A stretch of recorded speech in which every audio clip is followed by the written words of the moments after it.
Hello, third grade. Mrs. Gordon here. I am going to read the last chapter from The Wild Robot, and then I'm going to read an excerpt. We'll have to talk about this, but there's a second book in the series called The Escape of the Wild Robot. So there's actually one other book in this series. So we'll have to talk about whether you like it enough for Mrs. Gordon to read it. So after I finish reading The Wild Robot, there's like at the beginning of one chapter of the next book in there just to kind of give you a little bit of a teaser to see if it's something that you want to read. So we'll talk about it when we're done reading this. So sit back and relax and enjoy. Chapter 75, The Last Rifle.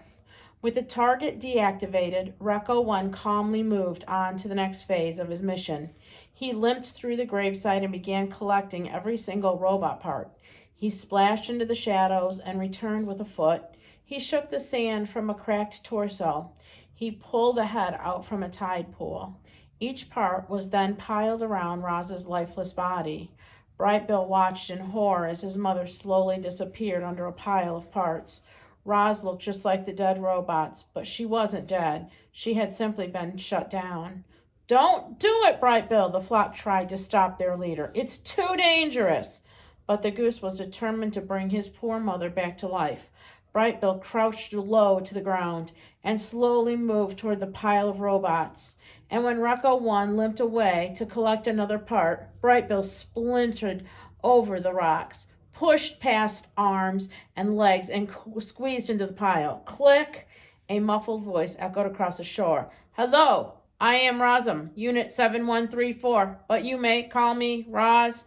Bright Bill hugged his mother's face as her computer brain rebooted. Mama, wake up! What happened? She was finally able to say. Where is the Recco? He's coming this way. What were you thinking, Bright Bill? You must leave now before he kills us both. I'm scared, Mama, cried the goose. I didn't know what to do. Heavy footsteps stopped toward them. Robot parts were knocked aside, and then Recco 1 looked down with his glowing eyes. Bright Bill tried to squirm away, but thick fingers locked around him like a cage. Mama, help, cried Bright Bill as he was pulled up from the pile. Please do not hurt my son, begged Roz. He is harmless. Recco 1 paid no attention to Roz. He just held up the goose in a giant hand, ready to crush the life out of him. Mist swirled in the breeze. Waves sloshed against the rocks. Seagulls circled above. No, not seagulls, vultures, and one of them clutched something silver in his talons. The vultures spiraled down, and Recco 3's rifle clattered onto the shore. Geese and otters quickly surrounded the rifle. They squawked and squeaked and fumbled with their weapons, trying to aim the clunky thing. The hunter was confused. How had those animals gotten a rifle? And could they possibly know how to fire it? They did know. The geese had seen a trigger pressed before. A beam of light briefly flashed through the gloom. At first it seemed as if nothing had happened, but a moment later Recco 1's chest began glowing a brilliant orange, and then it was melting and oozing down his front, and soon there was a wide, gaping hole in the middle of his torso. His hand suddenly unclenched, and Bright Bill fluttered away. Seawater sprayed over the gravesite. Here's a picture of Recco 1 melting away. Steam hissed up from the Recco's scorching hot guts. He shook and twitched and collapsed beside Roz. Recco 1 turned his face to Roz and spoke in a quiet, garbled voice. More Reccos will come for you, and if you destroy them, still more will come. The makers will not rest until all missing robots have been retrieved. When will they come? Said Roz. How long do I have? You can still be fixed, Roz. Go to the airship. Bring all the robot parts with you. The ship knows what to do. His voice went silent. His eyes went dark. Recco 1 was now dead. Chapter 76, The Broken Robot. Geese and udders were bustling all around Roz. They were pulling arms and legs out from the robot pile and pressing them against her body. They were hoping to hear thwart sounds and that the robot's limbs would snap right into place and Roz would return to her old self and life on the island and things would go back to normal. But nothing happened. No matter what they did, the limbs didn't attach. Our robot's body was too badly damaged. I'm sorry, Ma, said Bright Bill. His voice was trembling. I thought this would work. It is okay, son, said Roz calmly. I am lucky I can still think and speak. The animals tried to smile at their poor friend, but they couldn't hide their sadness. Roz was a mangled wreck, and there was nothing they could do to fix her. The robot wanted to be strong for her son and her friends.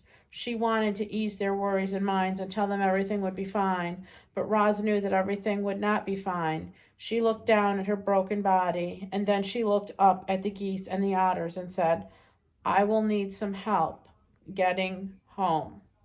Strong, nimble creatures carried Roz up the sea cliffs and across the island. They carefully propped her up inside the nest, and they built a fire, and then they left the robot with her son. Roz and Bright Bill sat there staring at the flames until the goose finally said, Do you need anything, Ma? I could really use some new arms and some new legs. The robot chuckled at her own bad joke. That isn't funny, cried the goose. My mother is broken, and I don't know what to do about it. I am sorry for joking. Roz adjusted her voice to a more serious tone. I know you want to fix me, but there is nothing anyone here can do. At these words, her son looked away. Bright Bill, I am afraid we have some difficult decisions to make. I think you should arrange a meeting with our closest friends. We could use their advice. The goose disappeared out the door, and soon Roz's oldest and wisest friends were on their way. Loudwing was the first to arrive. She limped into the lodge on her injured foot and sat close to her robot friend. Mr. Beaver appeared next, followed by Fink and Swooper. Then Tawny curled up on the floor. Mother Bear was too badly hurt to make the journey, so Nettle came in her place. She sat in the garden with her enormous head jutting in through the doorway. Bright Bill returned with Chit-Chat, who was nursing her burned tail. The last one to crawl in was Craig, the old turtle. Once everyone was there, the meeting began. The group talked about all through the night. They discussed the Reccos. They discussed what to do about Roz. They discussed how to keep the island safe. There were stark differences of opinion and tempers flared, but by daybreak the group had agreed to a plan of action. That morning, the dawn truce didn't take place in the great meadow. Instead, it took place in a small meadow by the foot of the mountain, in front of the airship. Weary animals quietly hobbled into the clearing. The only sounds came from a gurgling brook that wound through the gathering and right past our robot. Roz sat in the wet grass. She was leaning against a rock. She looked sad and frail. However, she still had her thoughts and her words, and for the moment, that was all she needed. Good morning, animals of the island. Roz's voice filled the meadow. I must look strange to you, all beaten up like this, but I hope I still sound like your old friend. Hundreds of heads nodded in agreement. You fought bravely yesterday. You risked your lives defending me. I am eternally grateful, but many of our friends were wounded. Some may not recover, and there is worse news. Before the last Recco died, he told me that more of his kind will come to our island. They might already be on the move, and even if we defeat them, still more will come. My makers will not rest until all their property has been retrieved. They want the dead robots. They want the broken parts. They want me. The crowd was silent. but I care about the island far too much to put any more lives in danger, and so, my friends, I must leave." Voices cried out. "Don't go, Roz. Next time we'll be better prepared. We risked our lives for you so you could stay." "I hear you," the robot's voice cut through the din. "But look at me. My body is ruined." And the Recco said, "The only ones who can help me are my makers." "What if he lied?" howled a voice. "You can't trust those monsters." "You are right," said Roz. "He might have been lying. There may be no hope for me, but that is a chance I have to take. Animals, you taught me to be wild. I want to be wild again, and so I must try to get the repairs I need. It is for the good of me and the island that I return to my makers." A calm settled over the crowd. They knew Roz was right. Chapter 78, The Farewell. Our robot had an army of animals at her command, and she asked them to bring every robot part and rifle back to the airship. Absolutely everything had to go. It was the only way to be sure that the Ruccos could never come back.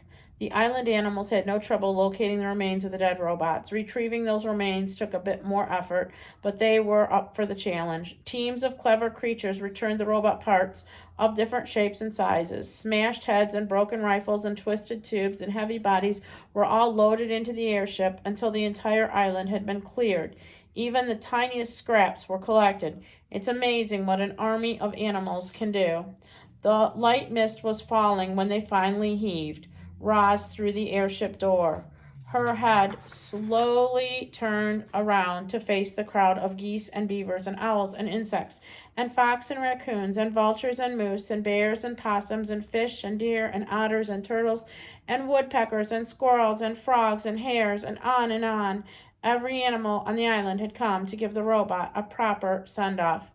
"Goodbye, you wild animals," Roz's voice echoed through the gray mist. The wild animals smiled, and then a few of them started to roar.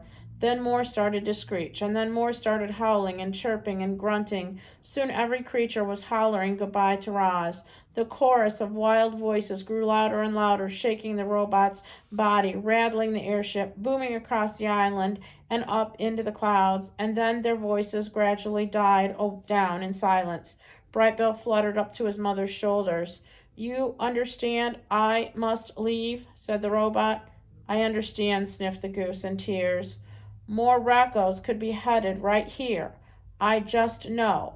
There is so much I can do. I think it is time I get answers." "Will I ever get to see you again?" said Brightbill, wiping away at his tears.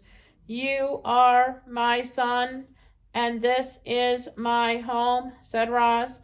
"I will do everything in my power to return." Brightbill hugged his mother, worn face. "I love you, Mama." "I love you, son." The goose fluttered back to his flock. The robot took one last look at her own, and then the door hummed closed. Here's a picture of Brightbill hugging Roz.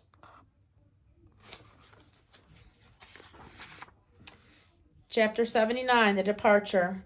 The airship's engines automatically fired up, and then the ship slowly floated above the island, turned to the south, and disappeared in the clouds. Here's a picture of the airship.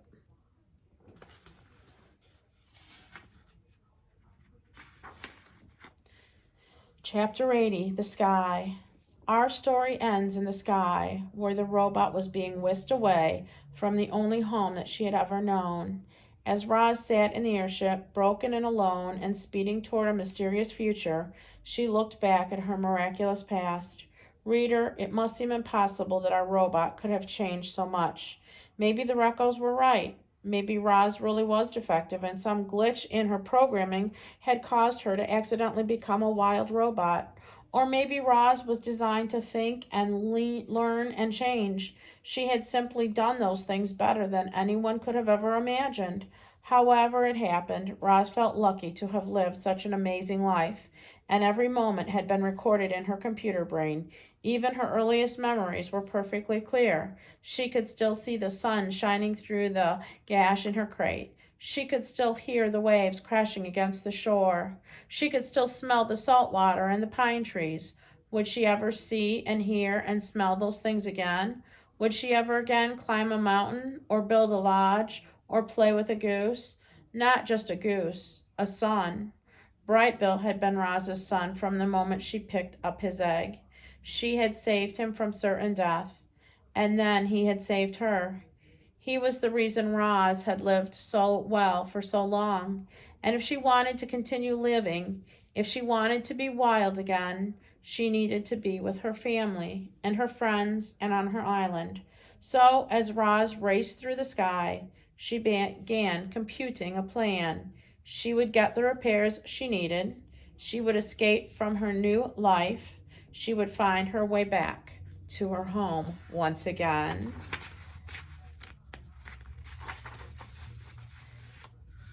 And here's a little note from the author that I'm going to read. I've always been fascinated by robots, by the real robots that exist today, by the robots that will exist in the future, by the fantastic robot characters that exist only in books and films. It's funny how many philosophical questions spring up when we think about artificial beings. Do we want robots that can think and feel like a person? Would we trust robots to perform a surgery, care for our children, or police our cities? In a world where robots did all of the work, how would we humans spend our time? I'm also fascinated by the natural world. I grew up exploring the fields and streams and forests near my home, and I learned a lot about the local wildlife. I knew the deer were the most active at dawn and dusk. I watched squirrels methodically collect and store acorns. I heard geese honking overhead as they flew south every autumn. Animals have such predictable behaviors and follow such rigid routines that at times they seem almost robotic. And somewhere along the line, it occurred to me that animal instincts are kind of like computer programs. Thanks to their instincts, animals automatically run from danger, build nests, stay close to their families, hibernate, migrate, and they often do things without even thinking. And if they've been programmed to perform specific actions at specific times, surprisingly, wild animals and robots actually have some things in common. These kinds of thoughts have filled my imagination for most of my life. And then, a few years ago, I started scribbling down words about a robot and some wild animals. I couldn't stop doodling pictures of a robot in a tree. I started asking myself odd questions. What would an intelligent robot do if she were stranded in the wilderness? How might she adapt to the environment? How might the environment adapt to her? Why I am referencing to the robot with the words like she and her. And for that matter, why have so many science fiction writers given genders to so many of their robot characters? An image of a robot named Roz was slowly forming in my mind. I could see her exploring a remote island. I could hear her communicating with wild animals. I could feel her becoming part of the wilderness. And after years of imagining and writing and drawing, I realized I had all the ingredients for a robot nature story. So I drove out to a cabin in the woods, opened up a fresh notebook, and began working on The Wild Robot. And I believe in the back of this, okay, so the next story, if we decide that we want to read it, is called The Wild Robot Escapes. And they have given me a little bit of an excerpt to read to you. This is chapter 1 of that story, just to see if that's something that you want to keep reading, if you're into the story enough to keep going with it. Our story begins in a city with buildings and streets and bridges and parks. Humans were strolling, automobiles were driving, airships were flying, robots were hard at work. Weaving through the city streets was a delivery truck. The truck knew where to go and how to get there, all by itself. It pulled up to a construction site and automatically unloaded some crates. A few more turns and it unloaded more crates. Down the docks, the truck zigged and zagged across the city, delivering crates as it went, and then it merged onto a highway. Cars and buses and trucks were cruising along the highway together, but as the delivery truck continued, the traffic became lighter and buildings became smaller and the landscape became greener. With nothing more than open road ahead, the truck accelerated to its top speed. The landscape outside was now just a green blur, occasionally broken by a flicker of gray as a town flew past. On and on the delivery truck went, racing over long bridges, shooting through mountain tunnels, gliding down the straight stretches of the highway until it started to slow. It drifted from the fast lane to the exit lane, and then it rolled down a ramp and into a farm country. Clouds of dust billowing up behind the truck as it drove past fields and fences. In the hazy distance, enormous barns loomed above the plains. The air was thick with smells of soil and livestock. Robot crews methodically worked the crops and fed the animals and operated the massive farm machines. A hill gradually climbed into view. The hill was crowned with trees and white buildings, another farm, but this one was smaller and shabbier than the rest. Out front was a crooked sign that read, Hilltop Farm. Wheels crunched the gravel of the delivery truck, rolled onto the driveway and up to the top of the hill. It stopped beside the front porch of the farmhouse and dropped its last crate on the ground. Then the truck drove away. There's a picture of the truck driving in the city. Reader, can you guess what was tightly packed inside that crate? Yep, you guessed a robot. You're correct. But this was no ordinary robot. It was Razum Unit 7134. You might remember her old life on a remote wild island. Well, Roz's new life was just about to begin. So if you decide, that was the first chapter of the next book. If you decide you want to read it, we'll talk about it. And so that's the end of The Wild Robot. This is an AR story. You're welcome to take the test for it to get some AR points if you're interested in doing that. I hope you guys have a great day. I'll see you later. Bye-bye.